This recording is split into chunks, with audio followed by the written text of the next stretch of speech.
Bueno, por último vamos a invitar a participar al tercer participante, que es el licenciado Andrés Marcelo Cabrera Castro. Él es licenciado, es doctorado, tiene una maestría hecha, es docente de la Facultad de Medicina, de la Facultad de Veterinaria, de la Facultad de Ciencias, del Instituto Pasteur, y tiene enorme cantidad de trabajos realizados sobre el tema que los va a exponer hoy. El tema de él en particular es enfermedades transmitidas por vectores, desafíos y soluciones en el contexto actual. Eso. Buenas tardes a todos, gracias por la invitación y vamos a hablar del concepto de una sola salud. Este es un concepto muy importante y las enfermedades vectoriales es un ejemplo que podemos aplicar a este concepto. ¿Por qué? Porque van a ser transmitidas por vectores, que son animales, entonces va a estar involucrada la salud animal. También estos vectores van a afectar la salud animal, entonces vamos a tener que involucrar desde los vectores, desde los animales afectados. Muchos de ellos, esas enfermedades pasan de los animales al humano, o sea que pueden ser zoonóticas, y algunas van a ser propias del humano, entonces la salud humana va a estar encadenada también. Y obviamente que todo, como bien habló la doctora Lloveras, el cambio en el ambiente, en la temperatura, en la humedad, en el paisaje, en la modificación, en la urbanización, va a cambiar, va a afectar los vectores. Entonces, estas enfermedades, estos vectores, es muy importante aplicar este concepto de una sola salud. Y aquí está el primer desafío para nosotros.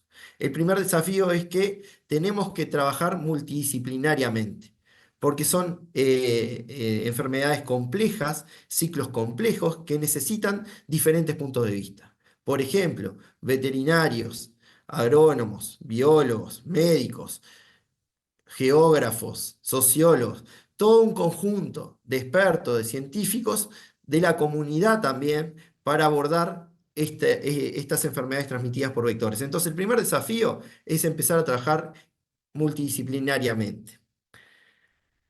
Es un dolor de cabeza las enfermedades transmitidas por vectores, ya lo destacó la doctora previamente, pero bueno, si vamos a las prioridades de patógenos a nivel mundial de la Organización Mundial de la Salud, hay varios patógenos, dentro de ellos bacterias, virus, parásitos, pero podemos destacar que varias enfermedades son de interés de vigilancia de la Organización Mundial de Salud, y en ellas están las transmitidas por vectores. Por ejemplo, los virus que transmiten ciertos mosquitos, como esa de Aedes aegypti, Zika, dengue, chikungunya, y algunos parásitos, como son, en el caso de los mosquitos del género Anopheles, la malaria, y en el caso de los flebótomos, la leishmaniasis. Esas son las enfermedades que tiene la prioridad la Organización Mundial de la Salud. Pero si vamos a la Organización Mundial de Sanidad Animal, encontramos también un número grande de enfermedades transmitidas por vectores, como son aquellas que transmiten las garrapatas, las encefalitis equinas, tanto del oeste, del este, las encefalitis por West Nile, también abarca o también nos trae la leishmaniasis, también la lengua azul, un virus que afecta al ganado bovino generando abortos. Como pueden ver, son varias las enfermedades que dan dolor de cabeza tanto en la salud humana como animal, y varias se comparten. Por eso este concepto de una salud, o sea, unificar. Bien, entonces es un dolor de cabeza, van a seguir siendo un dolor de cabeza y van a aumentar a lo que corresponde a la epidemiología. Algunas ya son viejas conocidas y lo traigo a este cuadro Juan Manuel Hernández, siempre un profesor de virología empezaba la clase con esto, que obviamente que estas enfermedades virales algunas no son nuevas y nos vienen acompañando y coevolucionando tanto con el vector como con las comunidades. En este cuadro Juan Manuel Hernández, que es un óleo sobre tela, lo que podemos ver es aquella epidemia que ocurría de fiebre amarilla en 1871, donde vemos al médico viendo a la paciente con un test de piel de color amarillo, que es la ictericia provocada por este virus a nivel del hígado, y lo que se puede ver, esa epidemia de fiebre amarilla que era transmitida por Aedes aegypti. Si bien, y gracias al desarrollo científico, hay profilaxis mediante una vacuna para fiebre amarilla, Aedes aegypti también es capaz de transmitir dengue, zika y chikungunya. Y eso lo vimos 2023, 2024, donde tuvimos una epidemia o llamamos un gran brote a nivel de lo que es América Latina, donde la región se vio fuertemente afectada por el dengue. No solo la región, sino también en nuestros países.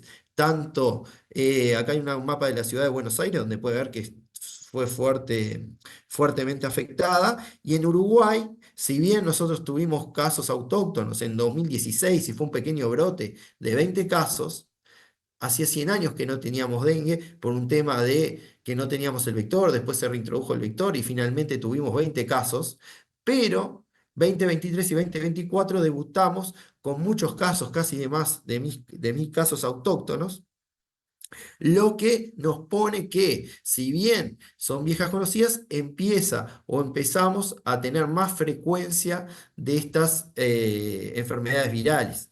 Cabe destacar que para dengue, si bien existe vacuna, no está permitida para diferentes tipos de población y el control vectorial es el principal manejo de esta enfermedad transmitida por vector. Por eso es uno de los desafíos a tratar de combatir o bajar las poblaciones de mosquitos. Otras, no tanto, si bien circulaban, hay brotes de estas enfermedades. Acá les muestro un video. Esto pasó también entre noviembre y abril en varias regiones, tanto de Argentina y de Uruguay. Y acá es un video donde muestra un caballo que es afectado por una etiología a nivel del cerebro, de una encefalitis. Y como pueden ver, el pobre caballo tiene síntomas neurológicos. ¿Tá? Acá estaban o presenciaba un gran brote, grandes brotes de encefalitis equina. Si bien las encefalitis equinas son virus que ya circulaban en la región y se hubieron brotes en 1980-82 en Argentina, volvieron y hubo una gran cantidad de brotes. Obviamente que el veterinario no estaba preparado y era una de las infecciones virales de menor probabilidad. Por eso cuando se enfrentó fue complicado. Esos son los desafíos, ¿no? Estos brotes repentinos de enfermedades que circulaban a baja prevalencia que aumentan en unas pocas semanas. Y esto se debe, como bien decía, hubo grandes precipitaciones. Al haber grandes precipitaciones, acá lo que mostrándoles, esa es albifaciatus, es un mosquitos silvestre, que lo podemos encontrar también en la ciudad, en lugares de parques, que es el mosquito de la lluvia. Cuando llueve mucho, estos mosquitos eclosionan sus huevitos y salen en grandes cantidades. Al haber grandes periodos de lluvia, aumentan las poblaciones de este mosquito. Y bueno, aumentó las poblaciones de este mosquito y generó este brote con otros géneros mosquitos, como son cules y manzonia o coquiletilla, generaron estos brotes de encefalitis equina que fueron brotes grandes que afectaron muchos equinos. También hubieron varios casos humanos, en Uruguay hubieron 5 y afectaron la mayoría de los departamentos del país. Entonces, hay enfermedades que las conocemos, pero empiezan a surgir y hay más brotes o pequeños brotes de estas enfermedades. Y otro son las nuevas enfermedades emergentes de vectores. Hay un caso, es la leishmaniasis visceral, que es una zoonosis. Como pueden ver, acá tenemos, es causada por un parásito, Leishmania infantum, es transmitida por un vector, el flebótomo. En el caso de Uruguay es Luxomia longipalpis, hay otros más que la pueden transmitir. Y acá tenemos el principal reservorio, que es el perro. Este es el ciclo, pero es una zoonosis. Ese flebótomo puede también picar al humano y transmitir la enfermedad. Es una enfermedad relativamente nueva. En Argentina los casos humanos aparecen en 2006.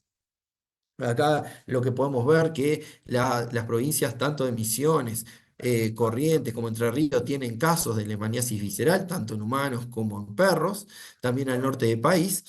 Y lo que podemos decir que nosotros de Uruguay es una nueva experiencia para nosotros, es una enfermedad que encontramos el vector en el 2010 y en el 2015 se introduce la enfermedad, teníamos el vector, se introduce la enfermedad, se introduce el parásito y hay un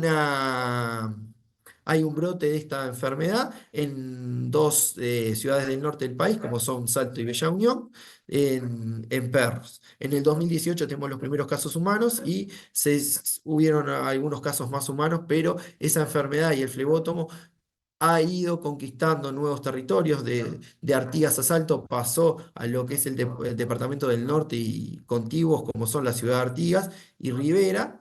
Y bueno, está en el norte del país. Entonces, esto es otro desafío de las enfermedades vectoriales que aparecen en nuevas regiones, donde aparecen vectores nuevos, o sea que hay que preparar a la comunidad cómo detectar ese vector y hacer vigilancia entomológica. Aparecen casos clínicos en perros y casos clínicos en humanos que no están, tanto ni el veterinario ni como el médico, están provistos para, o tienen los conocimientos para poder detectar con anterioridad la enfermedad.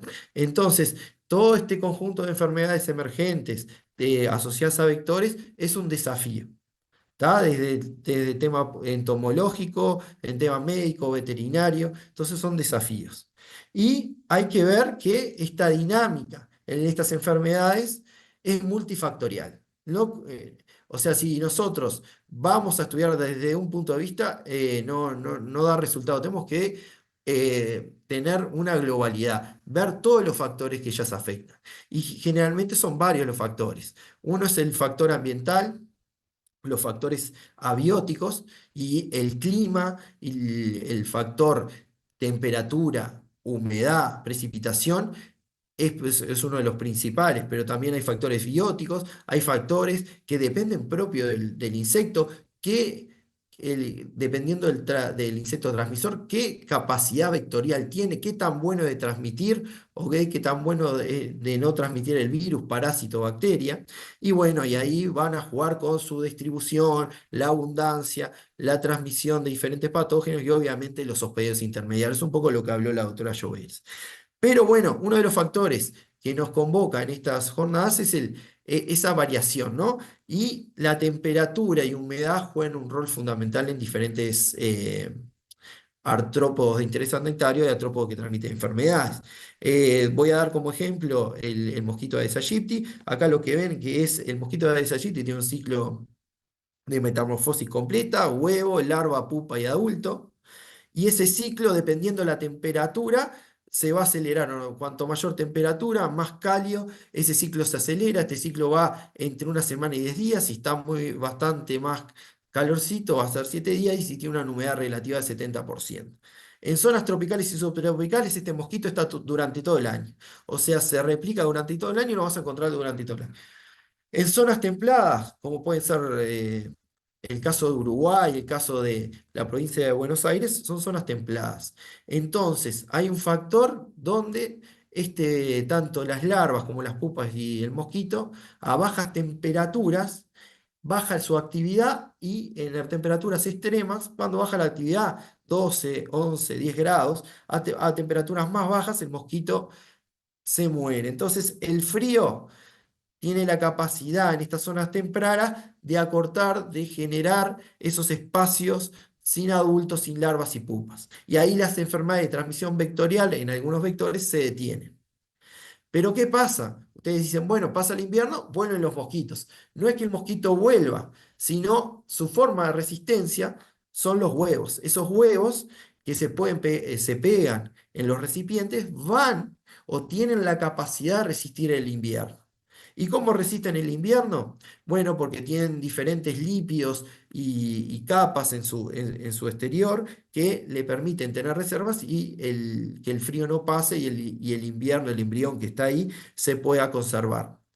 Estudios en Argentina lo que hicieron es agarrar esos huevos de campo que hay en el AES y llevarlos a la zona más sur y que les dé el invierno, que les dé el frío del invierno. Y lo que encontraron, que el 30% de los huevos logra ser viable después del invierno. ¿Tá? O sea que el porcentaje es alto. Capaz que hay una adaptación del mosquito a estos climas, sí, puede ser la explicación, pero bueno, tenemos que estar atentos y ver cuál es el sistema, por qué el huevo puede pasar o puede aguantar, resistir ese frío extremo. Bien, pero últimamente empiezan a que los inviernos empiezan a haber estos fenómenos asociados al fenómeno del niño y la niña, lo que se le llama ola de calor del invierno austral. Esto siempre ocurrió, siempre hubieron olas de calor. ¿Qué quiere decir esto? Estamos en invierno y hay 2 o 3 días de calor. ¿Tá? Yo me acuerdo en mayo, que venía como un frío y hubieron 2 o 3 días de calor, de un calor de 20 a 25 grados, y cambia. Hay lo que se le llama que se producen temperaturas inusualmente altas para lo que es el invierno. Bien, ¿cuál es el problema que se ha visto estos años? Que las olas de calor invernal están teniendo mayor durabilidad y también mayor frecuencia. Bien, esto haría que bajara un poco esos fríos extremos, que es lo que están recibiendo esos huevitos, y al a bajar esos fríos extremos, va a aumentar la viabilidad de esos huevos. Capaz que no son un 30%, van a pasar a un 50%. Y eso lo que va a incidir es la abundancia del vector en la primavera. Van a eclosionar más huevos y va a haber más vector. ¿Tá? Estas olas de calor invernal, si bien está muy estudiada y vienen acompañados hace años, lo que se está viendo es la mayor amplitud y durabilidad, frecuencia y durabilidad de las mismas.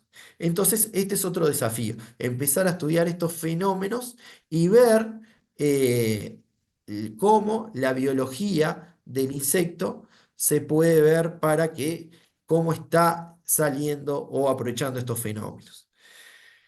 Después hablar un poco de ese cambio urbanístico y hablar un poco de lo que son las islas de calor. Esto ocurre básicamente en áreas urbanas donde hay una modificación del paisaje y esa modificación del paisaje afecta, ¿no?, lo que es la eh, retención de calor.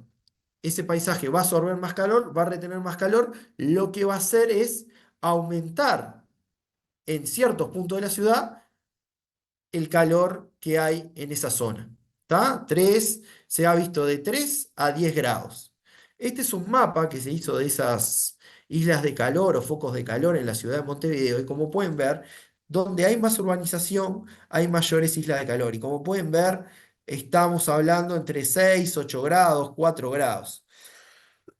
Bien, ¿cómo afecta al mosquito directamente? Y bueno, mayor temperatura, mayor actividad.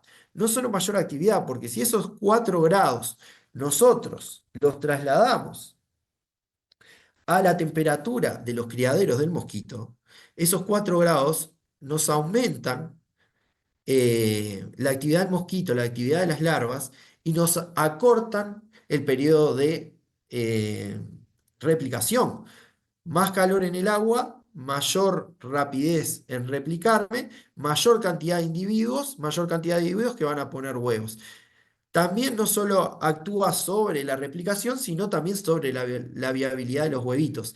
Esos huevitos que pueden estar expuestos, capaz que están bajo techo y no les cae la helada, pero si no están expuestos y están estas olas de calor, van a estar más confortables que aquellos que están en zonas donde tengan 3 4 grados menos.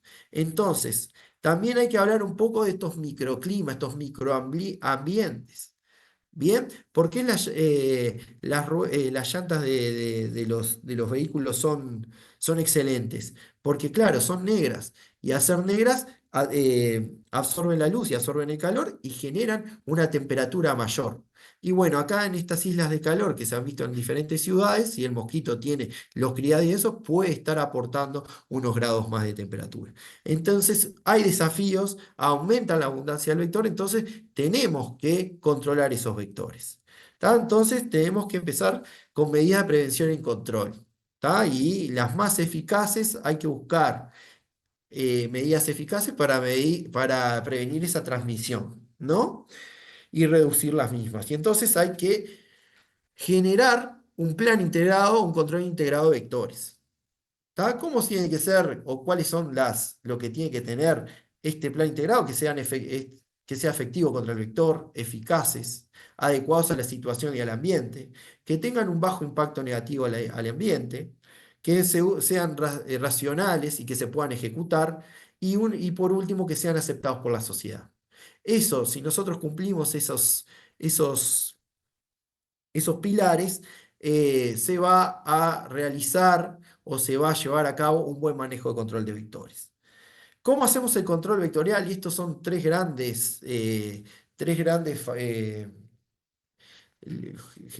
tres grandes factores. Son mediante un mecánico, básicamente erradicar de los insectos vectores lo que son los estadios o los criaderos, estadios, huevos, larvas, básicamente los criaderos, eliminarlos de forma mecánica, el químico y el biológico. ¿Tá? A nivel del químico, básicamente cuando hablamos de control químico es una estrategia de eliminar la población o controlar esa población de vectores mediante el uso de sustancias químicas. Bien, obviamente que esto ya se utilizó, el control químico es eficiencia y eficaz. En 1930, como pueden ver en el mapa, teníamos distribución del vector Aedes aegypti en casi toda Latinoamérica, y es en 1950 cuando la Fundación Rockefeller y entre otras entidades públicas apuestan a la eliminación, a la erradicación del vector Aedes aegypti mediante la fumigación y principalmente usando DDT. Como pueden ver, en 1970 se logra eliminar el vector. Bien, obviamente después esa fundación dejó de apoyar este programa y el vector volvió a colonizar todo. Pero no solo dejó de apoyar el programa por falta de fondos, sino que en 1962 publica Rachel Carson, el 27 de septiembre, lo que se le llama la primavera silenciosa. Básicamente, este libro, si tienen la oportunidad de leerlo, léanlo, habla de cómo los pesticidas, principalmente el DDT, afecta el medio ambiente. ¿Tá? ¿Y cómo lo afecta? Básicamente, primero, que el insecticida generalmente no es especie específico, no va a afectar solo una especie, sino va a afectar otras especies, generando problemas, por ejemplo, en abejas o en otros polinizadores.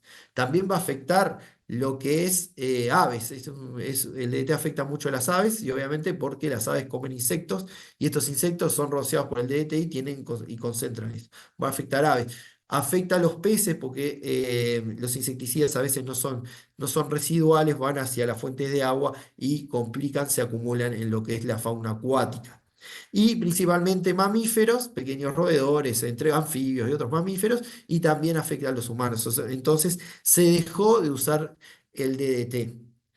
Y en un principio este libro era muy cuestionado, después Estados Unidos se basó mucho en realizar, a partir de este libro, realizar leyes que protejan el medio ambiente. También el control químico podemos decir que es finito. ¿Por qué finito? Porque si yo hago un uso abusivo del mismo, voy a generar resistencia en las poblaciones de insectos vectores.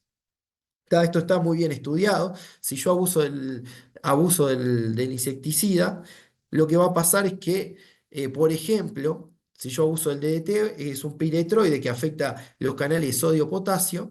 Básicamente lo que hace es matar al adulto, provocando que la sinapsis nerviosa no se genere. Empieza a haber individuos que tienen mutaciones, que son mutaciones espontáneas propias del vector, que le permite sobrevivir al DDT. Y si yo sigo usando ese insecticida, va a generar poblaciones resistentes al mismo. ¿Tá? Acá tenemos un estudio que se puede ver previamente con análisis moleculares, se pueden estudiar las mutaciones y previamente saber si esas poblaciones tienen la mutación para el insecticida. ¿Tá? Estudio de los colegas argentinos, esto es muy reciente, publicado en agosto, detectaron las primeras mutaciones, no solo que la detectaron, sino hicieron los bioensayos y evidenciaron resistencia frente a los piretroides. ¿Tá? Que esto también va a ser un desafío, porque hay que conseguir otro manejo vectorial diferente al químico. El control vectorial químico, ¿no hay que utilizarlo? No, no estoy diciendo que haya que no utilizarlo, al revés, es un control eficaz y eficiente. ¿Hay que utilizarlo? Sí, racionalmente, ¿tá? Cuando estemos frente a panoramas complejos. Complejos, por ejemplo, cuando tenemos un brote que sale que no lo podemos controlar, utilizarlo. Utilizarlo cuando hay enfermedades nuevas, cuando se introduce un nuevo vector que capaz que yo utilizando este método eficaz logro parar y que no el vector colonice la nueva región. Sí al uso racional de insecticida, no al uso abusivo. ¿Tá? Y para tener un buen manejo de control, también hay controles vectoriales biológicos más amigables, se les puede llamar, con el ambiente, que básicamente el control biológico es utilizar organismos vivos para matar o afectar los vectores. ¿Tá? Se pueden usar, por ejemplo, peces larvífagos, básicamente en los sitios de criadero, poner estos peces que se comen las larvas y bajar las abundancias del vector. Bacterias que afectan eh, el desarrollo del vector, como es Bacillus thuringiensis o BT, ¿tá? Es un entomopatógeno que busca controlar el vector. Esto bien actúa sobre las larvas. Bien, hoy se nombró el utilizar el género Wolbachia, la bacteria Wolbachia, para generar infertilidad en los mosquitos también. Yo les voy a hablar de una técnica que estamos utilizando, que vamos a utilizar, estamos poniendo puesta a punto en el laboratorio, que es la técnica del insecto estéril. Es una técnica que consiste en, básicamente a grandes rasgos, consiste en criar en masa el vector de interés, esterilizarlo y liberarlos en la naturaleza para que cuando se crucen bajan la cantidad de individuos. Es una técnica que viene de los años 50, es Edward Key Knipling, el inventor de esta técnica, y es una técnica exitosa aplicada, por ejemplo, a la mosca lavichera que tantos dolores de cabeza y pérdidas económicas dieron en los Estados Unidos. Lo que hizo Estados Unidos fue ir progresivamente soltando moscas estériles a través de Estados Unidos, México, América Central y llegar en Panamá. En Panamá, Estados Unidos destina millones de dólares en una planta gigante que produce millones de moscas para que la mosca no vuelva a reinfectar el país. Eso le hizo, si bien es un gasto, le hizo ahorrar millones de dólares a nivel de la ganadería. Lo mismo pasa con la mosca de la fruta mediterránea, que también fue exitoso en varias regiones del mundo, aplicándolo en este tipo de modelo. Es por eso que es una herramienta más que se puede adosar, no es la panacea, sino es una herramienta más que se pueda adosar al control integrado de vectores. Básicamente lo que le decía, se cría el insecto vector, machos y hembras, se separa los machos y las hembras. Acuérdense que en los hematófagos generalmente las hembras son las que pican y consumen la sangre y que al consumir sangre es la que va a transmitir. Por eso es siempre cuando se trabaja con machos y nosotros liberamos hembras irradiadas, son estériles, pero ellas tienen la capacidad de transmitir el virus. Entonces, liberamos machos, no van a transmitir. Tomamos los machos, lo irradiamos con rayos gamas o ahora se está utilizando rayos X, se liberan los insectos estériles, se cruzan y al ser fecundado la nueva generación va a ser estéril bajando la abundancia del vector. ¿Bien? Entonces esta es una buena técnica que puede desarrollarse y se podrá desarrollar.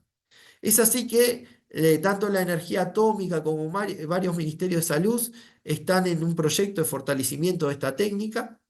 ¿Tá? Ya hay avances en varios países de la región. Cuba, Estados Unidos, Brasil tienen buenos avances y buenos resultados. En junio pasado tuvimos una reunión de varios países de Latinoamérica, somos unos alrededor de 15, y es lo que es una técnica, está poniendo a andar y poniendo sobre el tapete para el control de vectores. Principalmente de Aedes aegypti, pero también ya está con Anófeles, el género Anófeles, se quiere también incurrir en otro tipo de vectores. Bien, entonces, algunas reflexiones finales. Las enfermedades vectoriales están en aumento y hay que prestarle mucha atención.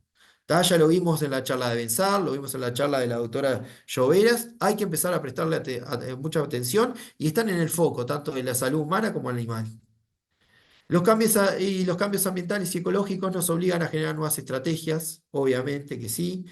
Estos cambios son rápidos y bueno, hay que desarrollar esas estrategias.